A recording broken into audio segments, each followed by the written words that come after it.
I never thought this would happen to me. It's unfortunate but true. Crime against senior citizens is big business. Senior citizens are targets for all sorts of criminals. They look upon us as easy prey. And of course, I didn't do anything to dispel that notion. My credit cards, my checkbook, and several $100s were in that purse. It all happened so suddenly. I was bruised pretty badly, but I guess I was lucky not to break something. Like I said, I just never thought it would happen to me. Of course, that's probably what most people say after the crime.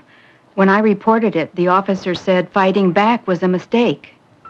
Just let him have it, he said. The things in your bag can be replaced. You can't. He also gave me some other tips, like don't carry a lot of cash and credit cards with you. Now I do a few preparations at home before I go out. I take a blank check and some other things out of my regular purse. The check, a small amount of cash, my identification, and a credit card go into a coin purse. Then the coin purse and my keys go right in my pocket. I also leave my good jewelry at home whenever possible. I use a clutch bag as my regular purse. A thief will go for what he can see. If he steals the clutch bag, all he gets is my makeup and some other non-essentials. The officer called this transferring the risk. These days, when I go out, I go with a friend whenever I can. Besides providing company, we look out for each other. The buddy system, the officer called it. We walk down the middle of the sidewalk. That way we avoid someone loitering in a doorway or an alley. Hey, lady! Or someone who might grab at us from a moving car. The biggest change I've made is in how I carry myself when I'm in public. I keep my head up, walk with a sense of purpose so I won't be an easy target, and I make eye contact with as many people as possible. I pay attention to what's going on around me. If I see something suspicious ahead, I cross to the other side of the street. Automated teller machines are something I'm really careful about. Oh, where are you going? Well, the machines are in the back of the bank. I want to deposit a check and get some cash. Well, we'd be all alone back there. The branch up the street, they have their machines out in the front. That's a lot safer. Well, it is on the way to the mall. Well, you know, all the stores at the mall take credit cards and checks. Why bother taking a lot of cash with you when you don't have to? I see your point, and I do have my credit cards. Let's go on down to the other branch, and I'll deposit my check. Okay. I've been a victim once, and that's once too many. I still can't believe I fell for it. The guy seemed so genuine. He appeared to be exactly what he said he was. A line inspector for the telephone company. He had identification, a uniform, tools. Everything seemed okay.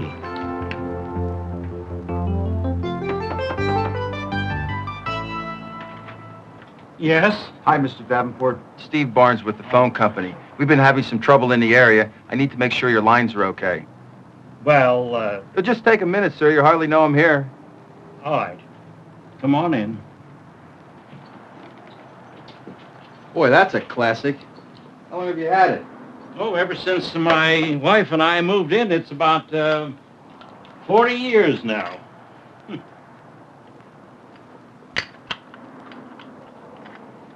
And that vase. What a beauty. Yeah, that's a anniversary gift for my sister. It's very special. All done here. Any other phones in the house? Yeah, there's one in the bedroom.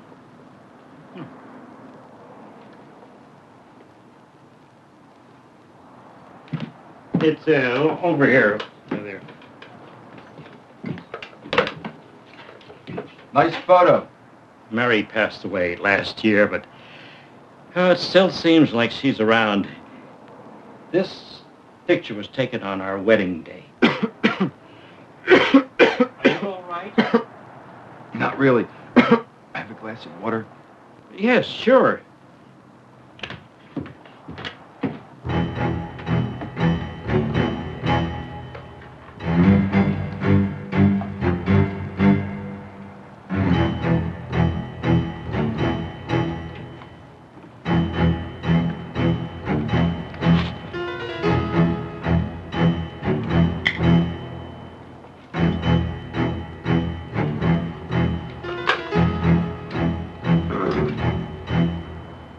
Here you go, Art. Thank you. I finished in here. Both your phones seem to be okay. You shouldn't have any more problems, Mr. Davenport.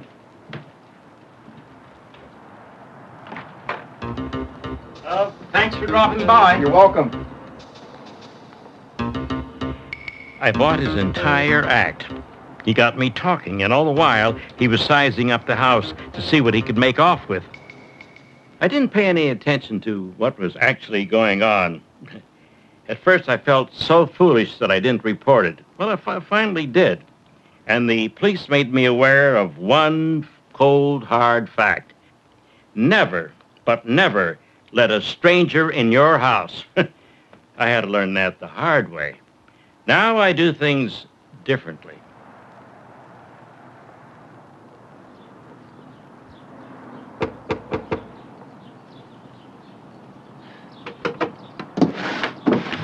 May I help you? Yes, sir. I'm with the gas company, and we're doing routine inspections in the neighborhood. Well, wait just a minute now. I've got to call the gas company to verify if there is a serviceman working in this area. What's your name and your ID number, please? My name is Brian Schaefer, and my ID number is 1289, and the company phone number is 555-9191. I don't call the number they give me. I look it up in the phone book.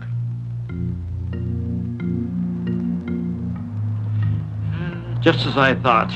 Maybe the police ought to know about this. It doesn't matter who they say they are. Social Security, Meals on Wheels, Water and Power. I just don't open the door for strangers.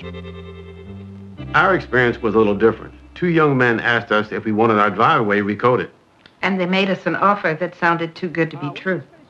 They said they had just finished a job down the block and had some coating left over.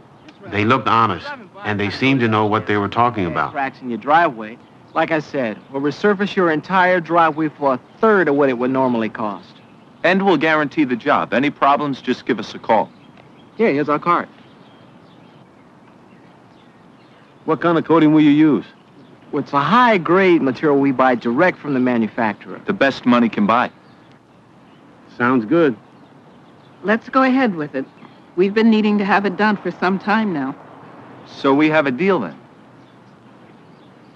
We have a deal. Great. Let's get to work.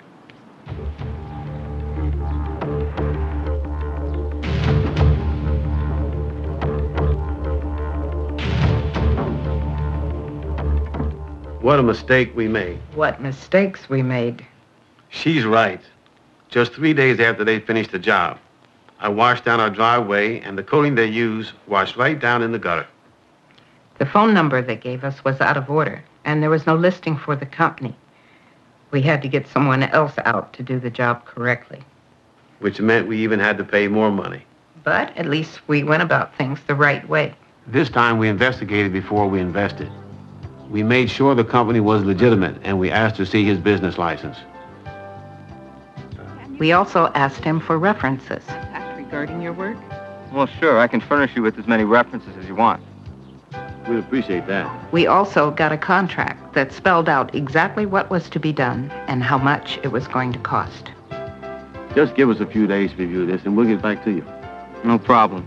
You just give me a call whenever you're ready. Thank you. Thank you. I followed up on the names he gave us.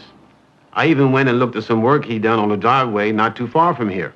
From now on, if we need home repairs, we'll search out the best company for our needs. The thing to remember is that if a deal sounds too good to be true, it probably is. I'm Bud Klein. I've been retired for 6 years now, and things were seeming a little routine. When the man called, he said he was an examiner from my bank, and that he needed help in proving one of the tellers was shortchanging senior citizens. Uh-huh. Stealing really irks me, so I agreed to help. Yeah, how can I help you? Well, yeah, sure, I'd be happy to do that. You want me to come down to the bank now? Well, I can be there in about 20 minutes. Okay, fine, I'll be right down. Uh-huh, bye. Thank you for coming, Mr. Klein. Now, here's what I want you to do. I want you to go to Anita's window, and I want you to withdraw $3,212, okay? Now, don't count the money there at the window. Bring it right outside directly to me. You got that? Let's do it. I got so caught up in the excitement, I did exactly what he told me to do.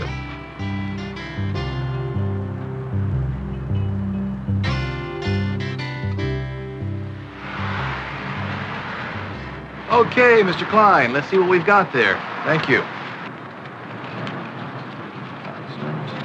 3,212. It's all here. Well, I guess you'll have to get her next time. Yeah, maybe. Say, before I forget, let me get you a receipt for this cash. Okay. Hang on, 3,212. There you go. Thank you so much. Let me give you this. I'll take this. And I will certainly see that your money is redeposited as discreetly as possible in your name, and I want to thank you. We want to thank you so much for the help. I'm glad to help. Great job. Great job. Thank you again. It was almost 2 weeks before I realized I'd been conned. When the deposit didn't show up on my statement, I called the bank manager to find out what was going on. Are you telling me that Mr. Wilson doesn't work for the bank? Well, but he said he was going to redeposit my money. Well, what happened to my money? Oh, my. No, I understand. Did I feel foolish? Later, when I called the sheriff's office, they told me that banks and savings and loans don't ask their customers for that kind of help. If I get a request like that again, I'll call the bank immediately. You know, it's my nature to want to get involved. From now on, though, I'll verify that what I'm being asked to do is legitimate. Nobody's going to take advantage of me again. She seemed like such a nice lady. I guess I forgot that old saying. Looks can be deceiving. It happened in the market where I shop all the time.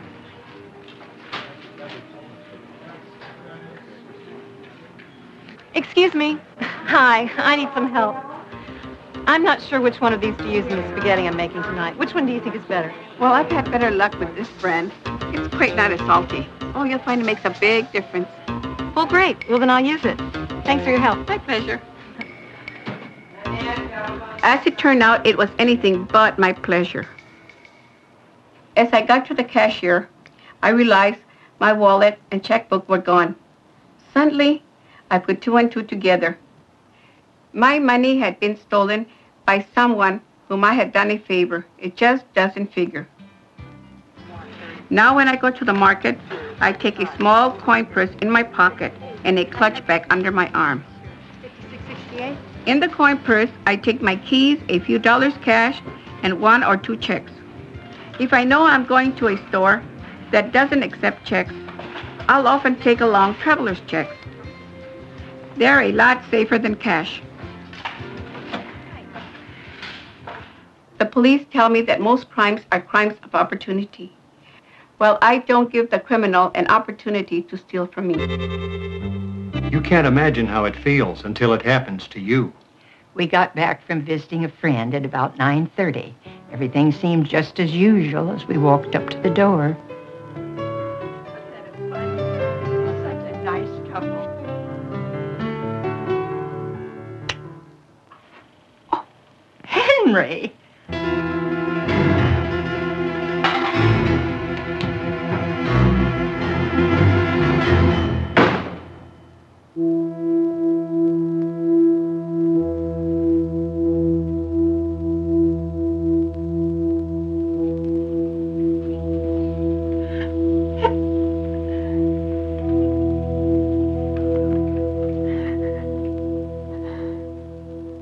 They'd ransacked our home, stolen some of our most treasured possessions, even eaten our food.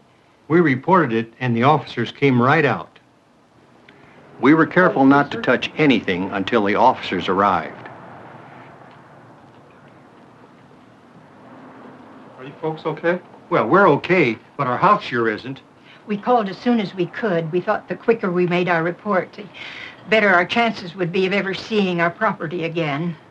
Could you give us a description of the burglar? No, we really only saw his shadow. Was there any identification on any of your things that were stolen?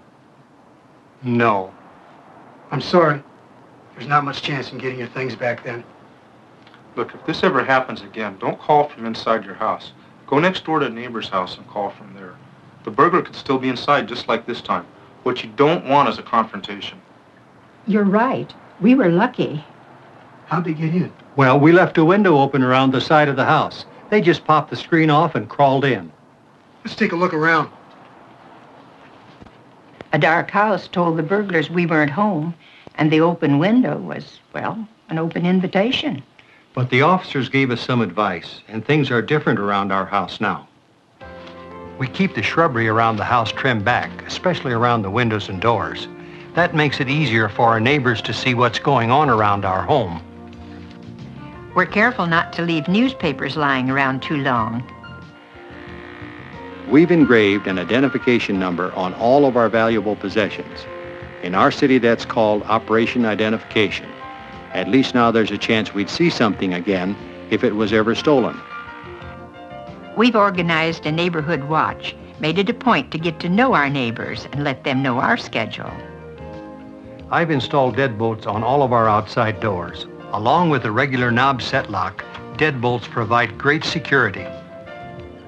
If we didn't have the window in the front door, a peephole like this would be essential. Now, our sliding glass door has a lock and a nail that goes through a hole drilled in the frame. And our windows have more secure locks, too. The alarm we've installed also gives us greater security. I put some of the indoor lights on timers. I set them to go off periodically throughout the night. That gives the impression that someone is up and about. I've also installed timer-operated outdoor lights that really brighten up the place. Burglars don't like to work under a spotlight. Not only do the lights keep the house secure, but they make it safer for us when we come home after dark. When we go out at night, we leave a radio on, usually tuned to a news or talk show. Sounds almost like someone's having a conversation. We vary our routine. For instance, we don't always go to the movies on Tuesdays. Why set ourselves up by falling into a pattern? And we let our neighbors in on our plans.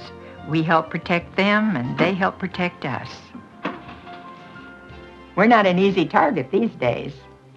We've done everything we can do to protect our home, and together with our neighbors, we're making it difficult for crooks. Take away the crook's opportunity. Don't let anyone take advantage of your good intentions. If an offer sounds too good to be true, It probably is. Never let a stranger in your house. Don't make it easy for criminals. And transfer the risk.